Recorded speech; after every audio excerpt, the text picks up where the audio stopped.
Hello everyone, welcome back to the channel. This is Asna Khan and hope you all are doing well.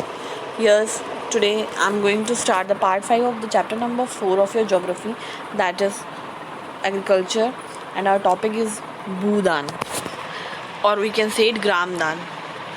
अगर आपने previous videos नहीं देखी हैं students, तो go watch previous videos and also make sure that you have like this video and subscribe to the channel.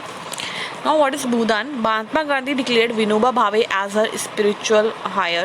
Higher means अपने शिष्य. He also participated in Satyagraha as one of the foremost Satyagrahis.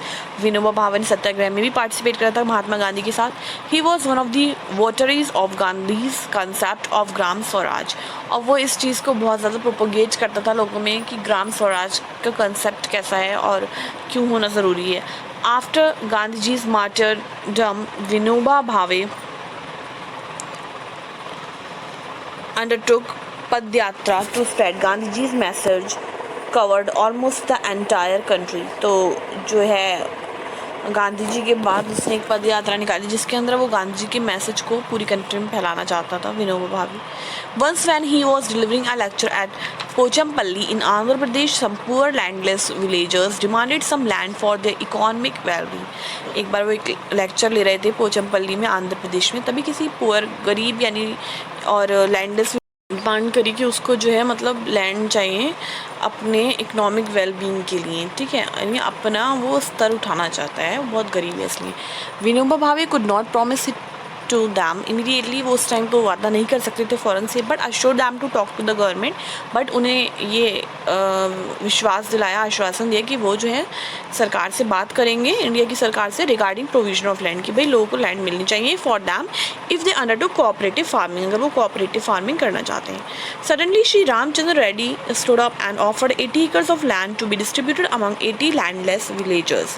तभी जो है वहाँ पे श्री रामचंद्र रेड्डी थे, तो वो खड़े हुए, उन्होंने कहा उनके पास 80 एकड़ ज़मीन है और वो डिस्ट्रीब्यूट करना चाहेंगे 80 लैंडलेस विलेजर्स में. This act was known as Bhoodan, और इस ज़मीन को किसी को दान में देने को ही कहा गया Bhoodan. Later he travel and introduce his ideas widely all over India. फिर उसने खूब ट्रैवल करा और पूरी इंडिया में ये आइडिया जो है इंट्रोड्यूस करा. Some zamindars owners of many villages offer to distribute some villages among the landers. जैसे बहुत से ज़मींदार थे वो आए, आगे बढ़े और उन्होंने लोगों को जो है ज़मीन दान में दी. इट वॉज नोन एज ग्रामदान, इसको ग्रामदान कहा गया.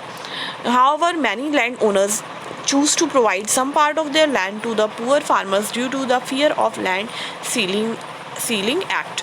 और फिर ये हुआ कि बहुत से जो लैंड ओनर्स थे उन्होंने कहा कि भाई अपना कुछ हिस्सा जो है वो लैंड का वो दे देंगे गरीब फार्मर को, क्योंकि उनको डर था कहीं उनकी लैंड जो है सील न कर जाए. This Bhoodan Gramdan movement initiated by Vinoba Bhave is also known as bloodless revolution.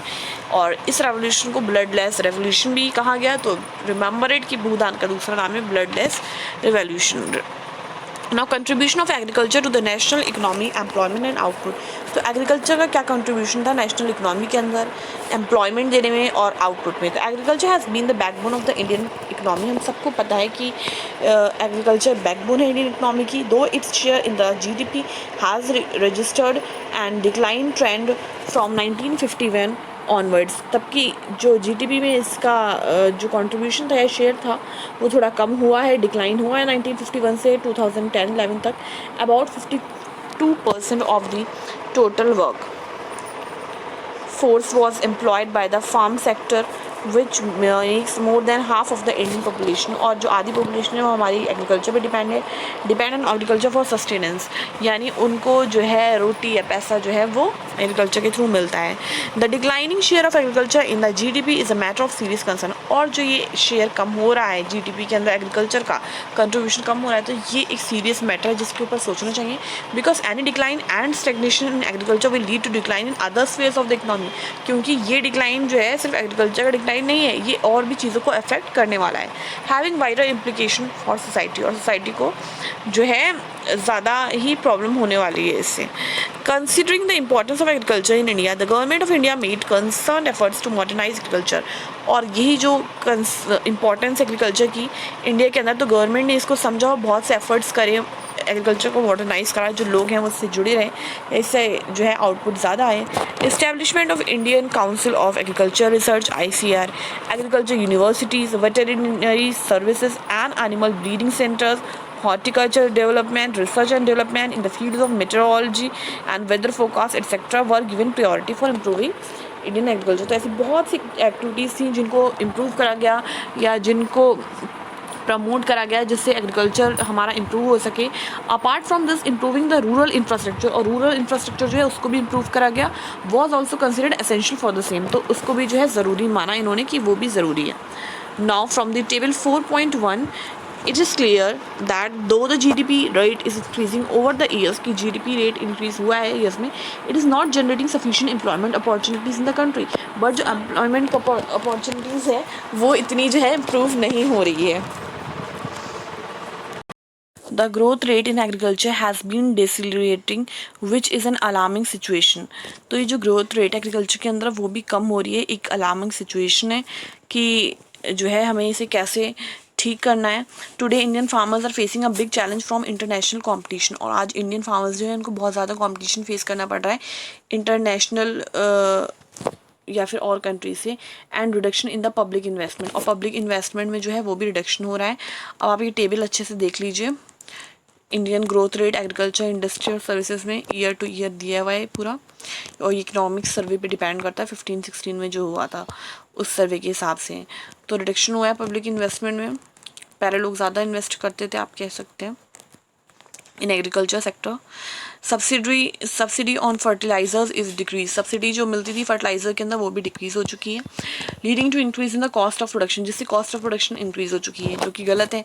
More over reduction in import duties on agriculture products have prove detrimental to agriculture in the country, but जो है रिडक्शन हुआ है import duties पे थोड़ा agriculture products में, तो वो थोड़ी सी अच्छी चीज़ आप कह सकते हैं। Farmers are withdrawing their investment from agriculture, लोग जो फार्मर्स जो हैं वो अपना इन्वेस्टमेंट कम कर रहे हैं, विड्रॉ कर रहे हैं एग्रीकल्चर से from agriculture, causing a downfall in the employment in agriculture, क्योंकि उनको लगता है कि जो एम्प्लॉयमेंट की अपॉर्चुनिटीज़ कम है, डाउनफॉल हो रहा है एग्रीकल्चर में। क्योंकि जैसे अभी मैंने आपसे बात कही कि इम्पोर्ट ड्यूटीज़ जो है वो थोड़ी सी डिक्लाइन हो रही है, कम, तो इससे क्या होगा कि बाहर की जो चीज़ें हैं एग्रीकल्चर प्रोडक्ट्स हमारी कंट्री में ईजिली आ जाएंगे और फिर लोग उसको ईजिली सेल कर पाएंगे। तो जो हमारी कंट्री में प्रोडक्शन हो रहा है तो फिर उसको कैसे लोग परचेज कर पाएंगे। Okay, when farmers have been facing so many problems and land under agriculture is decreasing, can we think of alternative employment opportunities in the agriculture sector. कह रहे हैं जैसे आप देख रहे हैं कि इतनी प्रॉब्लम्स फार्मर्स फेस कर रहे हैं और जो हमारी लैंड है एग्रीकल्चर की वो भी कम होती जा रही है कि लोग उस पर कुछ और कंस्ट्रक्शन कर रहे हैं। तो क्या हम सोच सकते हैं कि अल्टरनेटिव एम्प्लॉयमेंट अपॉर्चुनिटीज़ कैसे होंगी, जो लोग अभी एग्रीकल्चर से जुड़े तो फिर क्या करेंगे। Why are farmers committing suicides in several state of the country, और जो farmers हैं वो क्यों मतलब सुसाइड कमिट कर रहे हैं बहुत से स्टेट्स में। अगर आप कंट्री की देखें तो जो लोग हैं वो सुसाइड कमिट कर रहे हैं, which is obviously not a good sign. तो हमें इसके बारे में सोचना है कि वो ऐसा क्यों कर रहे हैं। तो आज के सेशन के लिए हम इतना ही रखते हैं और नेक्स्ट सेशन से हम स्टार्ट करेंगे impact of globalisation on agriculture. तो ग्लोबलाइजेशन का क्या इम्पैक्ट पड़ा है एग्रीकल्चर के ऊपर ये हम पढ़ेंगे। ठीक है, आई होप आपको वीडियो समझ में आई होगी, और if there is any query you can ask in the comment box. Make sure that you have liked this video and also subscribe to the channel. Yes, we'll meet in the next class with a new topic. Till then, take care. Bye bye.